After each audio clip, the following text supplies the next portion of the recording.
Hey there folks, this is Greenyxi, welcoming you right back to Let's Play Higurashi. This is episode 109. In last episode, everyone went out on a hunt, all the village, for Satoko and Rika.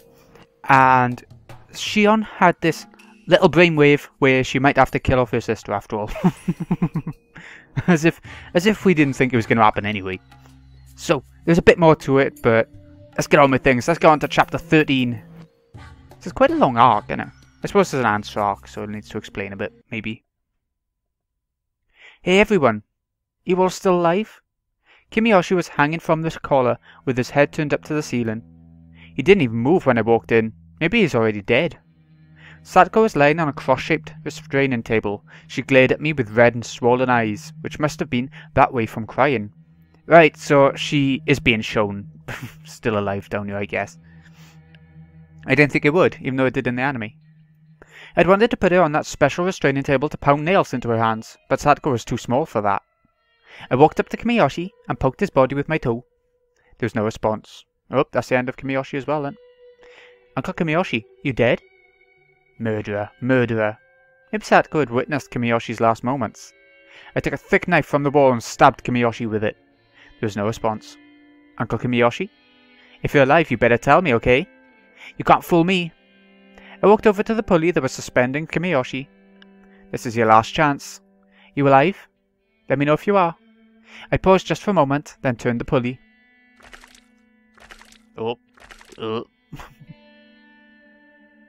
Kimiyoshi's body swayed strangely in the air. It looked much more like a corpse like that. Shion-san, why are you doing this? I get it. The door to the huge cave was still open.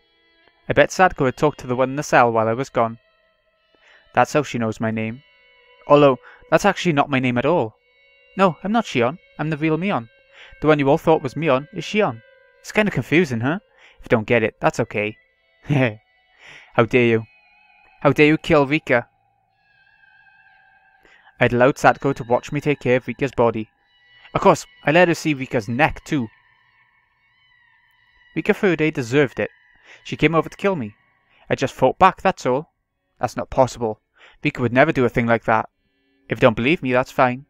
It's none of your business anyway. What are you going to do with me? I'm going to kill you. Satoko's eyes went wide. She was expecting my answer, I'm sure, but she still looked shocked. I bet she didn't expect me to state it so openly. I heard the noise of something hitting iron bars echoing in the huge cave. Who could that be? Shion's voice echoed there as well. Sis, no! Don't kill Satoko! I answered her clearly. Ha! Did you finally realize what you've done? Did you finally realize you didn't do anything to save Satoshi-kun, although you had the power to? That was why he was killed. You ignored millions of chances to rescue Satoshi-kun. Yes, that's your sin. Gah! Before even finishing my sentence, I stabbed Satoko's right arm. Oh. Her blood started to flow out. This was nothing compared to what happened to Rika Furude. I twisted the knife into Satoko's arm. She bit down hard, crying. Stop! Don't kill Satoko! Let her go! I don't care what you do to me, but please, let Satoko go! Why couldn't you say that for Satoshi-kun? It's too late now. I was the one screaming like you back then. But no matter how loudly I screamed, it never reached them, spared them, or saved him. I want you to go through the same thing I did. Oh, yeah! Go. I stabbed Satoko's arm repeatedly, but the knife kept hitting her bone. It didn't feel like I was cutting any of her flesh. Shit. Stop, Mion. Stop, sis. Stop, stop, stop. Okay, Shion. How about this? I'll tell you how you can save Satoko. Apologize to me 1,000 times. I'll let her go when you're done. How about that?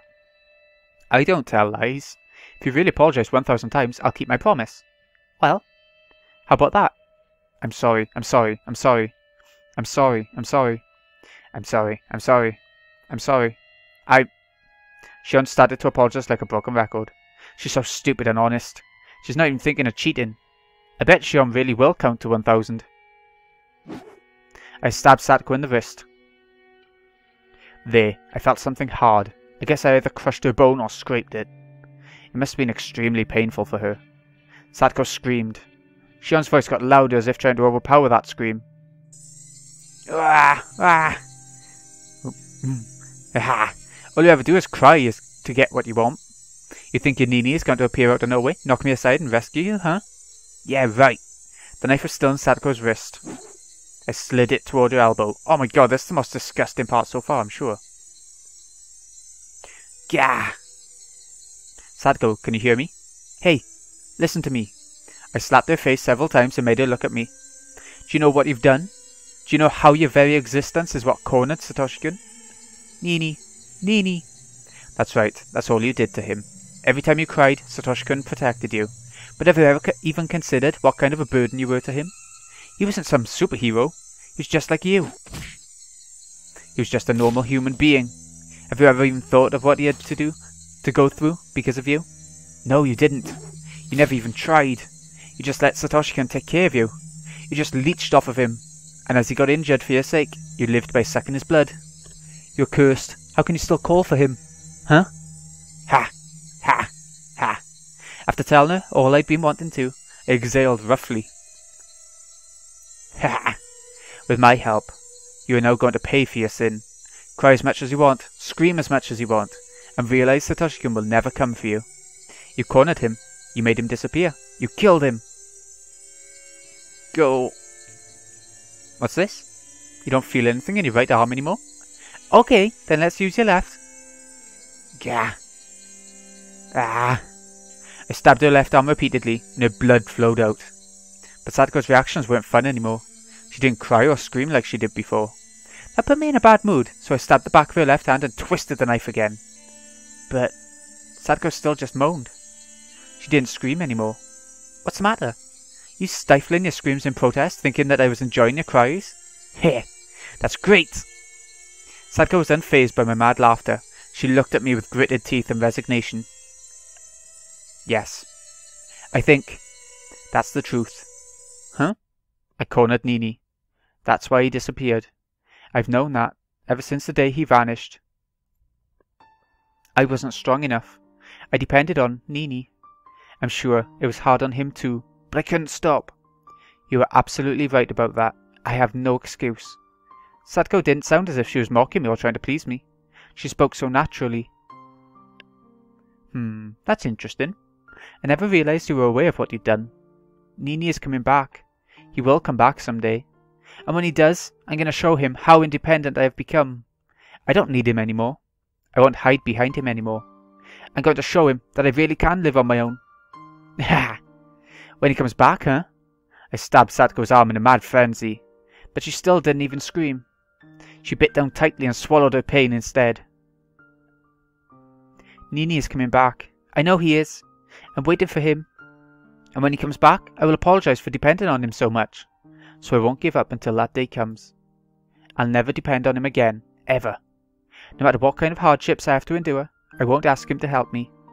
I won't call for help, I won't cry, I won't scream. If I cry, Nini will come for me.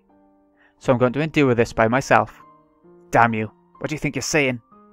If it's fun for you, go ahead, stab me as much as you please. But if you think I'm going to cry for Nini, well, too bad. I will not cry, ever. If you refuse to believe me, then try it. Nini is watching me, he's watching me endure this. He will see that I'm not like I was before. When he sees that, he's going to come back. Come on, try it. I will not cry. Try to see how strong Satoko Hojo is. Shit. I'll show her. Take that and that and that. It really is like I'm Setsuna song. Nini, you're watching me, right? I've become so strong. This won't bring me down. This is nothing. This won't make me cry. I won't cry for your help. I can endure this. I'm going to endure this. This is nothing compared to what you had to go through for me. Shit. Why doesn't she feel the pain? Doesn't it hurt? There's no way it doesn't. I've been stabbing her so much and the knife went in so deep. Her blood has poured to the ground and I've been turning her flesh inside out. How can she still talk that way? Why doesn't she cry and scream? After Satoko said what she wanted to say, she shut her mouth. She didn't say a word after that. No matter how much I stabbed her, twisted the knife toward her, ripped out her flesh, she didn't even make a sound. What in the world is this? This isn't the Satoko I know. Satoko is never as strong as this. If Satoko was this strong, she wouldn't have been a burden to Satoshi-kun. Why wasn't she as strong before? It's too late. Everything is too late. This idiot's maturity came far too late. Her blood made my hands slippery, and I dropped the knife. Ha ha ha ha ha ha ha. I was covered in blood from head to toe. Satoko was still enduring the pain. She was enduring this cruelty so she could display her strength. I couldn't defeat Satoko. I couldn't crush her strength. Satoko had achieved her goal. She had become independent, so she didn't need Satoshi-kun anymore. She still believes Satoshi-kun will come back one day. She looks forward to a day when she can show her brother how strong she had become. But Satoshi-kun hasn't seen any of that. Instead, I, who never even thought that Satoshi-kun would come back, was the one who witnessed her strength. What was I thinking? I thought Satoshi-kun was dead. No, I assumed he was. Why did I? I never even thought of waiting for him. I didn't believe he would come back. I didn't wait. I tried to avenge him, but I guess what I really did was forget about him. Satoko's different. She never even thought he was dead. No, maybe she did a little. But even so, she waited. She waited for a day when she could show him how much she'd grown. She waited patiently. What about me? I didn't do anything. I wanted to forget about my sadness, so I tried to find my enemy. I became a demon, using revenge as an excuse, so that I didn't have to think like a human. I lost. I couldn't endure the pain of waiting for Satoshi-kun, so I chose to become a demon.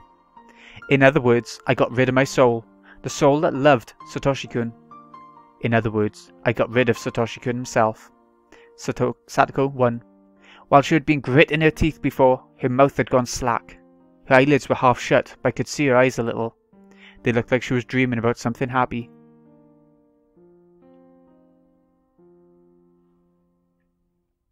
Satoshi-kun was there in her eyes. Satoko endured until Satoshi-kun came for her. Satoko ran up to Satoshi-kun. She jumped onto him. Satoshi-kun hugged her, and they spun around. You can cry now. Satoshi-kun told Satoko that, and she cried very hard. Satoshi-kun rubbed her head so gently. We'll be together forever, he said, and continued to rub her head so gently, so gently. Satoshi-kun, I was waiting for you too. What meaningless words. He was already dead inside of me. I never believed in our reunion. How pitiful of me to say that, just because I saw Satoko and Satoshi-kun together again. As Satoshi-kun hugged Satoko, his eyes met mine. Shion, Satoshi-kun said. I asked you a favor. What favor? I tried to remember. What kind of favor did Satoshi-kun ask me? Satoshi-kun looked at me so sadly, because I couldn't remember. That sad look tore my heart to shreds. The blood flowing out from me wasn't as pretty as Satoko's blood. My blood was a slimy liquid, like vomit with filthy chunks of food in it. That was what filled my body. Whether it's a real curse or somebody's conspiracy, I won't disappear and I won't fall victim to it. You won't disappear? No. Not until I buy that teddy bear. I'll get the money pretty soon. I won't go anyway until then. Huh? A memory of the past, but when? Here's the promise coming. This is a memory of the day before last year's Watanagashi. Satoshi-kun called me on the phone then. My aunt is home. I have to go. Okay. Mion? His aunt was home, so I'm sure he wanted to hang up as quickly as possible. Satoshi-kun paused and spoke. I'll leave Satoko to you. Oh, supposed to be protecting her. My knees and elbows started to shake. My teeth chattered and my fingers were shivering. Satoshi-kun asked me to. What have I done? I couldn't wait for Satoshi-kun to come back, so I filled myself with evil thoughts and acted as I pleased. I didn't believe he'd ever return. I even forgot about Satoshi-kun's last request. How can I say I love him? I just wanted to forget about my feelings of loss, so I made myself all bloody. How can I welcome him back now? I didn't believe Satoshi-kun would come back. I didn't believe Satoshi-kun was alive. I didn't think he was alive, so I thought he was dead. I believed in his death. I killed him in myself. Nobody else did. I did that. But Satoko believed until the very end, until she was rewarded in her final moments. Satoko wasn't here anymore. She had no more need for a bloody, painful shell. But I'm still here, trapped in my bloody, tainted flesh, and got to rot inside of it. Satoshi-kun was waiting for both Satoko and me, but to be reunited with Satoshi-kun, we had to keep our promises. Satoko's promise was to be strong. Satoko kept that promise until the bitter end, and Satoshi-kun embraced her. My promise was to take care of Satoko for Satoshi-kun. I never kept the promise from the beginning. Therefore, Satoshi-kun will never embrace me. Even if I were to rub Satoko's wounds and ask her if they hurt, that wouldn't mean anything. That was when I felt something behind me. It wasn't Satoshi-kun or the thing that scared me before. I didn't know who it was, but it was right there, criticizing me for my mistakes. Then, I finally realized it. That thing is me. It's her guilt as well, yeah? Probably. I'd always been there, standing behind myself and watching me break that promise. Satoshi-kun asked me to take care of Satoko, yet I didn't keep that promise. I'd been watching that happen. I cried, and gave up on myself. Wait. Satoshi-kun gave up on me, and I gave up on myself. What will happen to me now? I don't want to be in this darkness. I don't want to be all bloody. Please don't leave me. If I give up on myself, what will happen to my body? There will be nothing left. The only thing I'll have left in me is an evil demon. Ah, I get it. I've known it for a long time now. I am nothing but a demon. Waha! Ha ha ha ha ha ha! A demon doesn't feel sad. A demon's heart can never be in pain. A demon doesn't cry. Shion was still apologizing. She believed that was the only way for her to save Satoko. Her voice was growing hoarse and weak. Shion, you don't need to count anymore. Good job. Wah! I guess you realized what happened to Satoko. Shion cried in her cell. Ha! Being a demon isn't that bad, huh? I never knew how fun it would be to see other people cry and scream. I've already had plenty of fun in this human world. Maybe soon I'll kill myself and go back to hell. But don't worry. I'll make sure I kill you first. That's why I'm here after all. Demons are pleased when they see people cry and grieve. See? Wait, you like Keiichi, don't you? Okay, I'll rip Keiichi apart before your eyes. What a great idea. I'll kill you, and then myself after that. Onagafuchi village is a village of demons. Demons came out from the swamp and attacked the village. I'm going to act like those legendary demons and wait for Yoshiro-sama to judge me. That will be a suitable disaster for Hinamazawa, don't you think? Ah.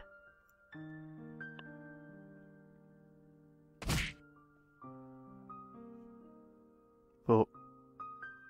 Ah, Keiichi, it's me. It's Shion. You took a long time to pick up. I thought you weren't home. And I was about to hang up. Sorry. I was just in the bath. Wouldn't your family pick up for you? Could your parents be out right now, Keiichi? Well, no, they're not really. Anyway, have you heard about Rika-chan and Satoko? No. What happened after that? Were they found? Nah. They haven't found them yet. Keiichi, please don't lose hope. Rika-chan and Satoko, they were kidnapped, weren't they? Yes. I don't think there's much doubt.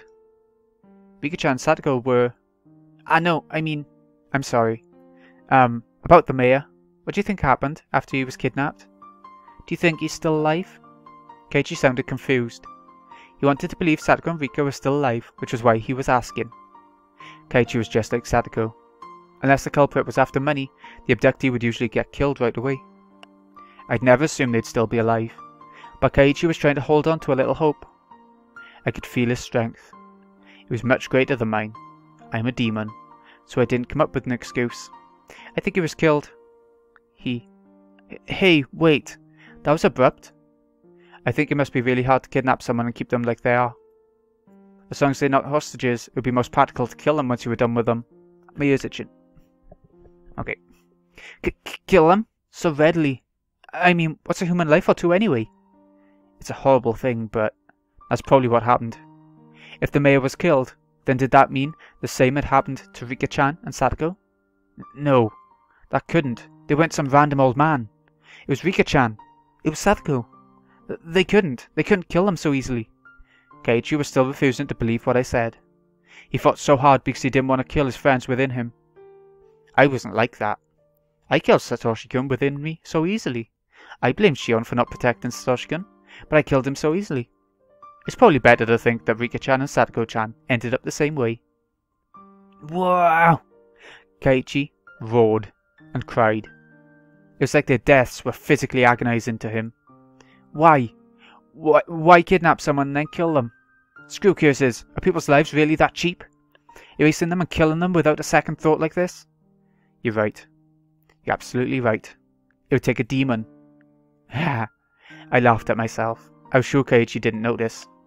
Hey Shion, please tell me, Why did Hinamizawa start needing someone to die on the night of Watanagashi?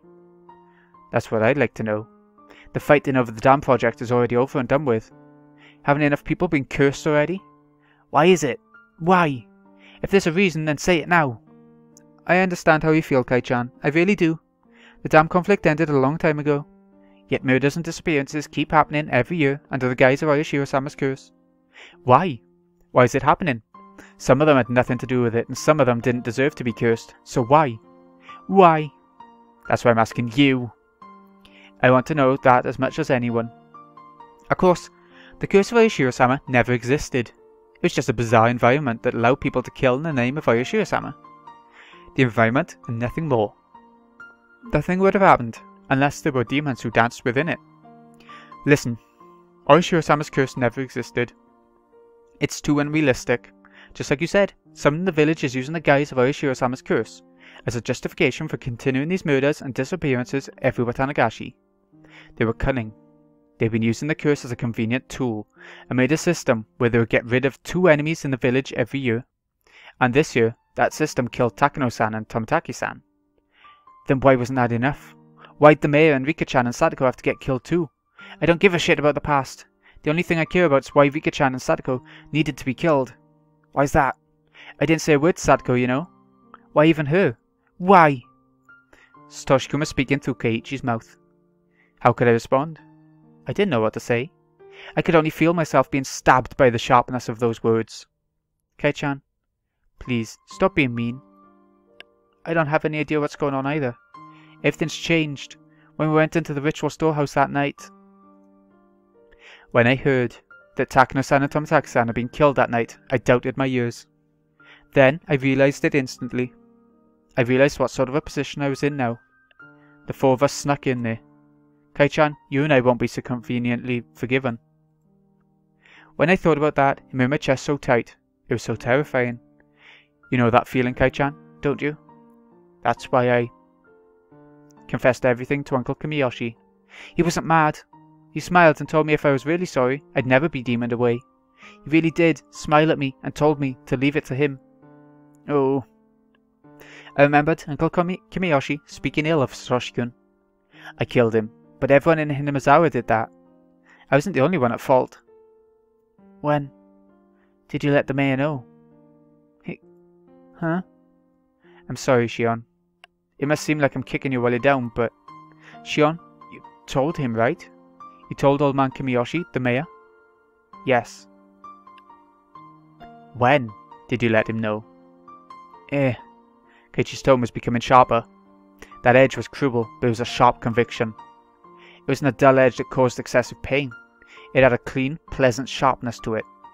Did you know that the mayor had a severe case of hemorrhoids and had gone to the hospital for treatment? Kai-chan? What's that have to... Please answer me. If you didn't know, then just say so. I knew that. He had hemorrhoids. It looked like sitting down was really hard for him. He was going to the hospital. You know which hospital, right? I'm sorry. I don't know that much, but... Kai-chan? What's that have to do with... I want to ask you straight. Shion, when did you tell the mayor about everything? When and where? You can give me a rough answer, but please give me one. Kai-chan, why are you asking that? Very good, Maibara Keiichi. You know who I am, don't you? It was impossible. The day the mayor disappeared, from dawn until he vanished, there was no opportunity for you to contact him. That's... The mayor left first thing in the morning for his examination at the university hospital all by himself, without telling anyone. Shion, you just said you don't know what hospital he went to. So you couldn't have contacted the mayor until he got back. Isn't that right? His train back was delayed by an accident, and he didn't return to his house until the meeting was about to start. So there was no time for you to have told him before the meeting started, either. Shion, did you go to the meeting too? Did you attend it and tell him there? If you didn't, then there wouldn't have been any time left. After the meeting was over, the mayor disappeared on his way home. Actually, with the meeting, You didn't even go to the part-time job you said you went to that day. I'll cut to the chase. You haven't been seen since we were at the library together. Kai-chan? Shion Sonozaki disappeared the day after Watanagashi. Bingo, Kei-chan. I'm impressed. Ushi-san says you've been missing. Despite that, you've been calling me every night like this, haven't you? Please, Shion. If something I said was wrong, please say so. Shion, I'm begging you. Calling me even further. Calling me so the demon inside can't come up with excuses so it can't escape.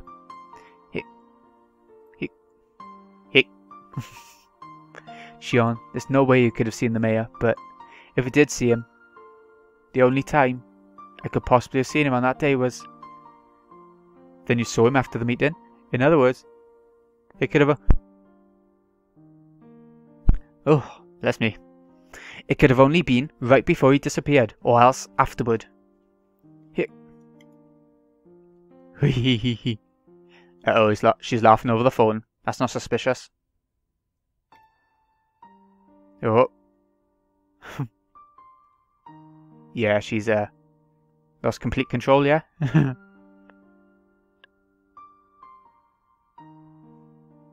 Blimey. Click. Yeah, she put it on the phone at the end of it. It screeched and screeched with laughter, then slammed down the phone. Very good, Kei-chan. That's right, it's me. I'm the one. Hurry and corner me. Hurry, let me be free. Ah! Was he going to tell the police, or was he going to come here by himself? I wondered which it would be. If the police came, I'd struggle as much as I was able. I'd see how good Uishi would be at catching a demon. If Kei-chan came here alone, that wouldn't be smart of him. He couldn't complain about being eaten by a demon then. I'm gonna kill him. I'm gonna kill him gruesomely while Shion watches. Therefore, Kei-chan, you shouldn't hold back. I never thought you were just a funny guy. I never thought I could expect so much from you. Oh ho! Well, Keiichi, come though. Or will it be the police? It's a good part. The end of Satoko and Keiichi figuring things out. With Shion's help, strangely. Mion/Shion. The villain. Anyways, we've reached a midway point. So, this has been Greeny XI. Hope you've enjoyed. Thank you so much for watching. I'll see you again in a bit when we head on through chapter 13 and we see exactly what Keiichi does. See you in a bit, folks.